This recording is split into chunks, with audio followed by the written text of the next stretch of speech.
बिस्मिल्लाहिर्रहमानिर्रहीम। अस्सलाम वालेकुम क्लास। कल हमने किरचॉफ लॉ स्टार्ट किए। किरचॉफ के दो लॉ थे, एक केसीएल किरचॉफ करंट लॉ और एक केवीएल। केसीएल कल हमने पढ़ा, आज हम पढ़ेंगे Kirchhoff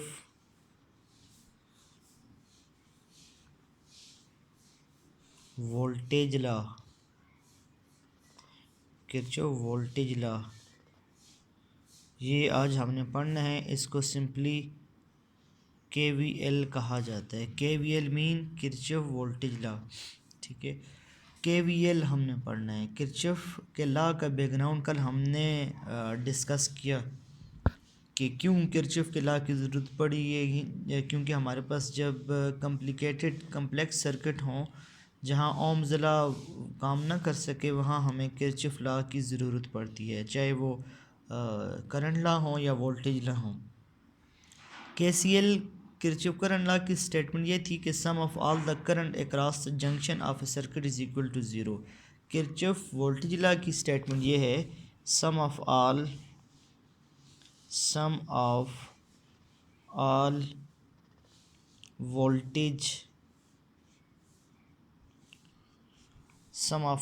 voltage around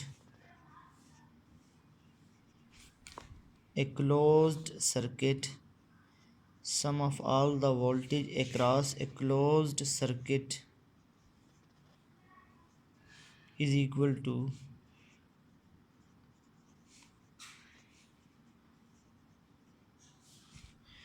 sum of all voltage around a closed circuit is equal to zero. Voltage का सम जो है वो ज़ीरो होगा। इसका मतलब ये है कि summation of voltage is equal to zero. देखें, वोल्टेज ज़ीरो नहीं है, वोल्टेज का सम ज़ीरो है।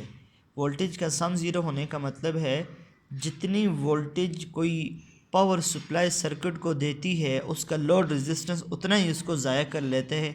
तो जितना आप इनपुट देते हैं उतना ही आउटपुट आपको चला जाता है। इस सर्किट को समझने के लिए हमें एक सर्किट ड्रा करते हैं। ये हमारे पास ईएमएफ है। ये छोटा टर्मिनल हमेशा नेगेटिव होता है और बड़ा हमेशा पॉजिटिव होता है। इसके साथ हमने रेजिस्टर अटैच किया।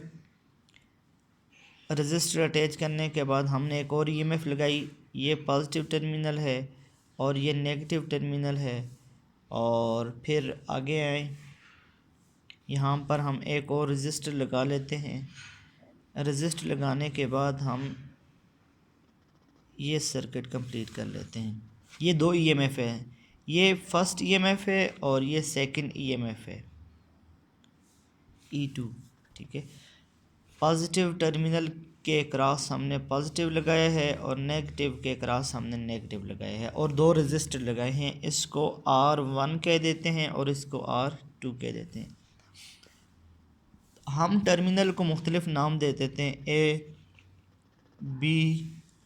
ABCD। ये सर्किट है ABCD।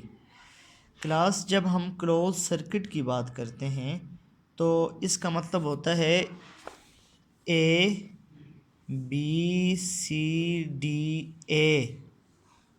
क्लोज सर्किट का मतलब है A से B, फिर B से C, C से D और D से वापस A तक जाएं। इस वजह से इसको लिखा जाता है, let us consider a close circuit in the form of loop ABCDA। ये सारा क्लोज सर्किट है in the form of loop, ठीक है, इसलिए A भी साथ गिना जाता है। Let E1 be the first EMF source and E2 be the second EMF source। E1 को EMF फर्स्ट इसलिए कहा गया क्योंकि we are moving in a counter clockwise direction. हम काउंटर क्लॉकवाइज डायरेक्शन में आते हैं, ठीक है। एंटी क्लॉकवाइज में हम प्रोसीड कर रहे हैं, एंटी क्लॉकवाइज इस वजह से। अब आपने मुख्तलिफ़ चीज़ें समझनी है। देखें, चार चीज़ें हैं, एक EMF है, एक ये रजिस्टर है, दो, और तीसरी ये EMF और चौथी है। आपने मुख्तलिफ पॉइंट की फॉर्म में क्लास समझना है। सबसे पहले स्टार्टिंग फ्राम पॉइंट ए, सबसे पहले हमारे पास E1। देखें, E1 जो EMF है इसमें नेगेटिव टर्मिनल से पॉजिटिव की तरफ मूव किया जाता है। नेगेटिव हमेशा लो होता है और पॉजिटिव हमेशा हाई होता है। तो देखें कम से ज़्यादा की तरफ गया है, इसका मतलब इंक्रीज़ हुआ है। यहाँ हम E1 को पॉजिटिव ले लेते हैं। E1 क्या है? पॉजिटिव E1, क्योंकि जो हमारे पास करंट फ्लो करेगा वो नेगेटिव से पॉजिटिव की तरफ फ्लो करेगा। तो नेगेटिव से पॉजिटिव की तरफ करंट का जो फ्लो है वो ये इंडिकेट करता है कि इंक्रीज़ हो रहा है नेगेटिव से पॉजिटिव की तरफ। सेकंड, उसके बाद आगे एक रेजिस्टर लगा हुआ है, रेजिस्टर R1 है। देखें रेजिस्टर के अक्रॉस वोल्टेज का ड्रॉप कम होता है। कितना ड्रॉप होगा? -IR1, क्योंकि वोल्टेज ड्रॉप हो रही है ना, तो V is equal to IR होता है ओम्स लॉ के मुताबिक। तो -IR1 क्यों? क्योंकि वोल्टेज ड्रॉप हो रही है। रजिस्टर का काम वोल्टेज को ज़्यादा करना नहीं है, रजिस्टर का काम वोल्टेज को कम करना है। तो रजिस्टर वोल्टेज ड्रॉप करेगा, V ड्रॉप करेगा V1, और जो के बराबर है IR1 के। फिर उसके बाद नेक्स्ट जो सेकंड EMF सोर्स है उस तक पहुंचेगी बात। अब देखें यहाँ पॉजिटिव से नेगेटिव की तरफ करंट फ्लो कर रहा है, ऊपर पॉजिटिव और नीचे नेगेटिव है। तो पॉजिटिव से नेगेटिव का मतलब ये है कि हायर से लो की तरफ आ रहा है, अब EMF कम हो रही है। तो यहाँ जो EMF है E2, इसको हम नेगेटिव लेंगे, ये नेगेटिव है। क्यों? कम हो रही है, पॉजिटिव से नेगेटिव की तरफ हमारे पास इसमें फॉल आ रहा है। There is a fall in the EMF, in the second EMF। जब इसमें फॉल के बाद गुजरेगी वापस ये इस रजिस्टर, तो रजिस्टर हमेशा जहाँ भी हो 1 हो 2 हो, ये हमेशा कम करेगा। तो R2 कम करेगा, ये -IR2, क्योंकि वोल्टेज कम करेगा। वोल्टेज यहाँ पर V2 है और V2 V ओम्स लॉ के मुताबिक IR के बराबर है, ये -IR2 है। ठीक है, तो ये कुछ चीज़ें हमने देखी। और वापस अब देखें, ये इसके ये नेगेटिव टर्मिनल कनेक्टेड है इसके नेगेटिव टर्मिनल से। The net current flow from the negative terminal of E2 to the negative terminal of E1। अब अप्लाई करें Kirchhoff voltage law, sum of all the voltage across junction is equal to 0। यहाँ पर अब voltage 4 किस्म की है ना, एक EMF थी बैटरी की और एक दो इसकी। तो ये हमारे पास आ जाएगी E1 प्लस -E2 प्लस ये दो, तो ये होगी ना। R1 के क्रॉस जो वोल्टेज थी वो क्या थी? -V1, तो हम इसको लिखते हैं -IR1 plus -IR2 is equal to 0। ये चार EMF हमने लिखी। E1 सेकंड के लिए हमने प्लस -E2, फिर प्लस -IR1, सेकंड के क्रॉस -IR2, ये चार हमने चीज़ें लिखी। ये सब की देखें, IR भी वोल्टेज है, इसको आप अगर V1 भी लिखें तब भी कोई बात नहीं, V2 है ये। तो सम of all the voltage.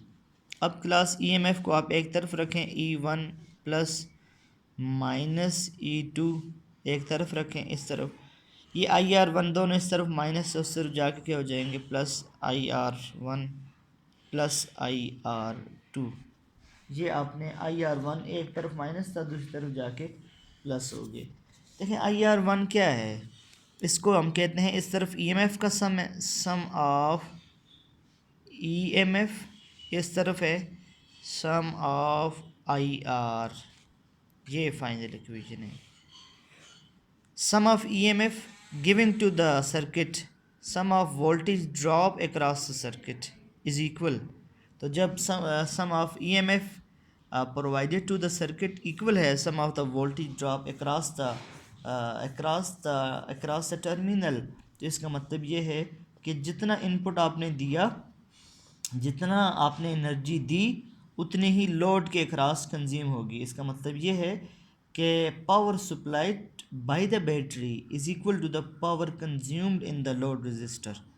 EMF और voltage provided to the circuit is consumed by the load, जितना आपने दिया उतना ही आपने। तो वोल्टेज ये EMF एक एनर्जी है, लिहाजा जो हमारे पास किरचॉफ वोल्टेज लॉ है, ये law of conservation of energy के साथ डील करता है, law of conservation of energy. K C L law of conservation of charge के साथ डील करता है, और K V L law of conservation of energy के साथ डील करता है। ये आपने एम सी क्यूज़ के लिए याद रखना है।